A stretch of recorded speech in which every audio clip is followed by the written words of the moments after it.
அனைவருக்கும் வணக்கம். நாங்கள் இப்பொழுது மட்டக்களப்பின்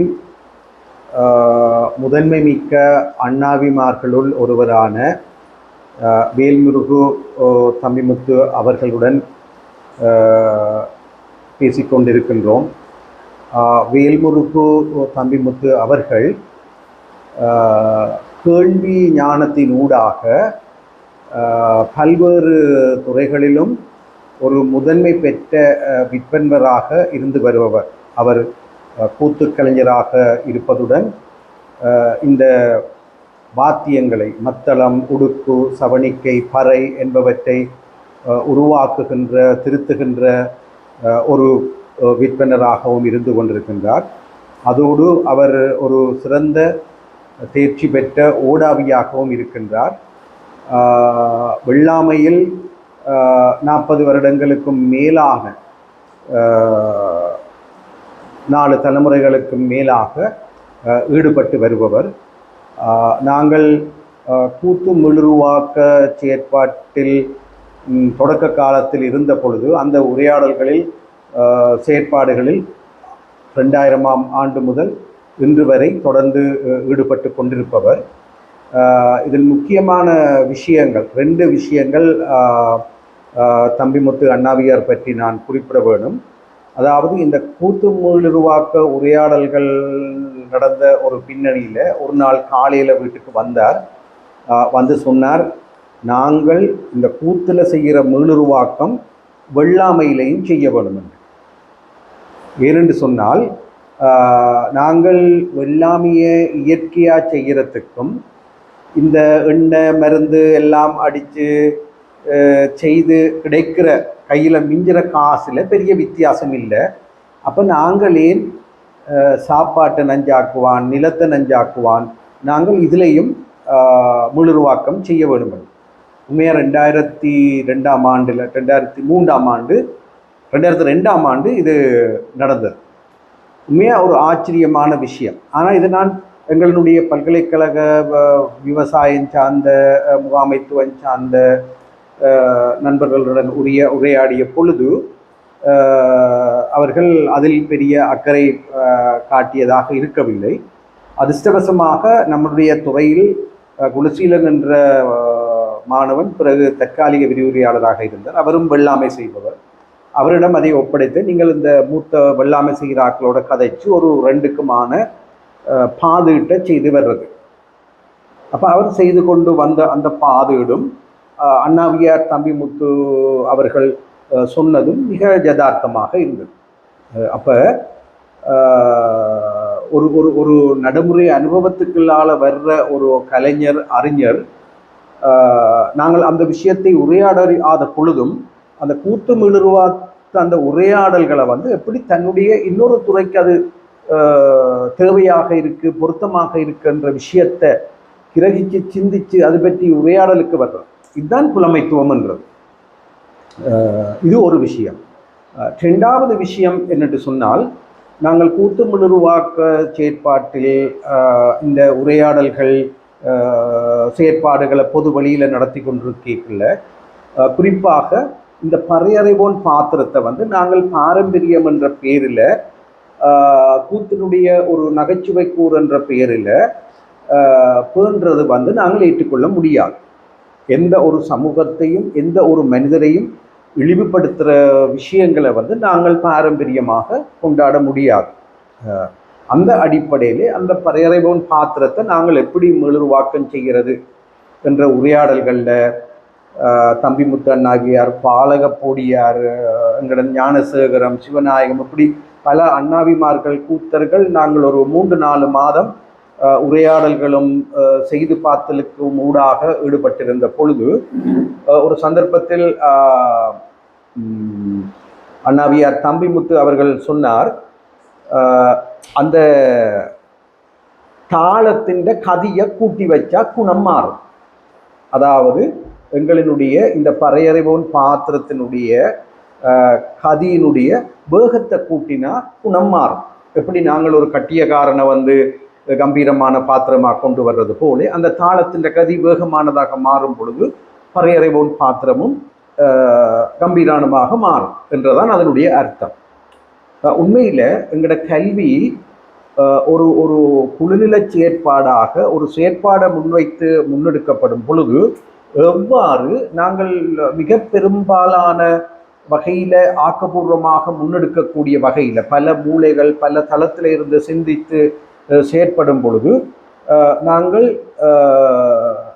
மிகவும் பொருத்தமான விஷயங்களை முன்னெடுத்து செல்லலாம் என்ற ஒரு படிப்பினையை இது தந்தது.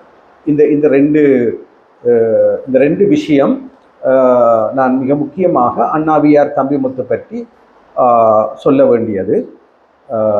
இன்னும் பல விஷயங்கள் இருக்கு. அவர் கூத்துக்கள்ல வந்து இவ்வளவு ஒரு ஒரு தாடனம் உள்ளவர் என்ற விஷயங்கள் நாங்கள் தனியே கதைக்க வேணும்.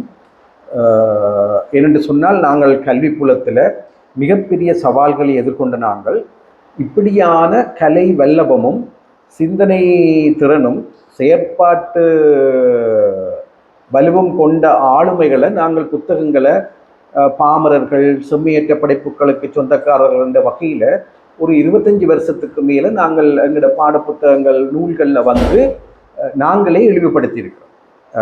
ஆங்கிலேயர்கள் எப்படி எங்களை காட்டு மிராண்டிகள் என்றும் எங்களை நாகரீகப்படுத்த தாங்கள் வந்தவர்கள் என்று சொல்லி எங்களை கொள்ளையடித்து சென்றது போல இந்த ஆளுமை மிக்க பல்துறை ஆளுமைகளான இந்த கலைஞர்கள் மனிதர்கள் மிகவும் இழிவுபடுத்தப்பட்டிருந்தார்கள். இதற்கு இந்த கூத்து பற்றி எழுதப்பட்ட 70களிலிருந்து 95 வரை எழுதப்பட்ட பல புத்தகங்களை பார்த்தீங்கள் என்றால் காணலாம். ஆனால் இந்த விஷயங்களை அண்ணாவிமார்களினுடைய ஆளுமை அந்த மெய்யான ஆளுமை என்ற விஷயத்தை பல தளங்களுக்கூடாகவும் இன்றைக்கு வெளிப்படுத்திய நிலையில பல தலைமுறை மாணவர்கள் நேரடியாக கூத்துடனும் அண்ணாவிமார்களுடனும் கூத்தர்களுடனும் பழகி பரிச்சயமாகி இருக்கின்ற அந்த சூழ்நிலையில அதன் தாற்பயத்தை கூற்றினுடைய தாற்பயத்தையும் அண்ணாவிமார்கள் கூத்துக்கலைஞர்களுடைய ஆற்றல் வல்லபத்தையும் மிக உணர்ந்தவர்களாக இருக்கின்றார். நாங்கள் இந்த பயணத்தை முன்னெடுப்பதில் தம்பிமுத்து அண்ணாவியார் அவர்களது பிரசன்னத்தில் அவர்களது அந்த ஆற்றுகையில் எல்லாரும் அறிந்து கொள்வார்கள் எவ்வளவு ஒரு ஒரு திறமையான ஆற்றல் மிக்க ஆளுமை மிக்க மனுஷர் என்பதை. இவ்வாறு பல கூத்தர்கள் இந்த நவீன அறிவுப்புலத்தில் கட்டமைக்கப்பட்ட பொய்யை தகர்ப்பதில் எங்களுக்கு தோளோடு தோள் நின்றிருக்கிறார்கள், இன்றும் நின்று வருகிறார்கள் என்றதை கூறி அண்ணாவியார் நீங்கள் உங்களோட கலையை யார்கிட்ட இருந்து எப்படி பெற்றுக்கொண்டீர்கள்?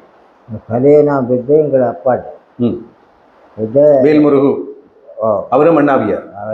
அப்பாட அப்பாவும் அண்ணாவியார். அவருடைய பேர் என்ன? அவரு நாகமுத்து, கண்ணி நாகமுத்து. கண்ணி நாகமுத்து.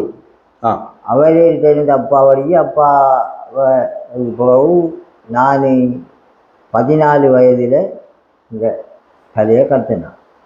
அப்பா கூத்து பழக்க போகிற இடத்துல கொண்டு போய் நான் போய் மத்தாளம் படிப்பேன். சில நேரத்தில் தாளமும் படிப்பேன். படித்து பழகிட்டு வந்து மகா கூத்தாடினேன். அப்பா பழகின கூத்தில் தோழிக்கு தான் என்னை வைக்கிறது. தோழிக்கு ஆடி போட்டு மரதா திரும்பி மறுதடம் ஒரு கூத்து பழகினவர் அதில் ஆடினா அள்ளி பாடப்பண்ணி நடத்தும். அள்ளிக்கு ஆடினத்துக்கு பிறகு இந்த சோத்துல ஞானம் பழக்கினது அதில் மரம் அரிக்கணுக்கா இருந்தாங்க. அதுக்கு பிறகு அப்பா சொன்னார் என்ன அப்படின்னா இது நமக்கு கலையை பழக்கத்தொழுதில் நீ கூத்து பழக்கம். அப்போ நான் பார்த்தேன்டா ஒரே புலையொன்று விட்டு நான் எப்படின்னா அப்பா இருக்க ஒரு கூத்து பழக்கம். அப்பா இருக்க நான் பழக்க போடாது என்ற மாதிரி. அப்புறம் அப்பா காலம் சென்றது போக நான் தனியாக பழக்கத்தையும் இருக்கிறேன். அப்போ 14 வயதிலிருந்து அனுபவப்பட்டு நான் செஞ்சேன். அப்போ அப்பா என்கிட்ட ஒரு கதை ஒன்று சொன்னார். என்னென்னா பொன் கூத்து ஆடாமல் ஆண் கூத்து ஆடினா கூத்து பழக்க மாட்டேன். பொன் கூத்துக்குலாம் அந்த தாளம் மட்டும் வழங்கினேன். ரெண்டாவது அந்த தோழிக்கு வைக்கலாம். நான் சகாதேவன் தான் கேட்டேன். அவர் உறவு அரங்கத்தினர் போவாங்கினாரு இந்த கதை. அப்போ ஒரு அண்ணாவி ஆகுறேன்னு சொன்னால் பொன்கூத்து ஆடணும். பொன்கூத்து ஆடினா தான் அண்ணாவி ஆகும். இது மற்றது எப்படி இந்த வாத்தியங்கள் அந்த உள்ளூர் இசைக்கருவிகளை செய்யறதுக்குரிய அப்பா செய்கிறது. அப்பா செய்தது. அப்பா செய்வார். தவிர எனக்கு வாரு மத்தாளம் கணக்குவார், வீடு கணக்குவார். அதிலிருந்து நான் அவரோடைய அந்த கலையை கற்றுக்கணும்.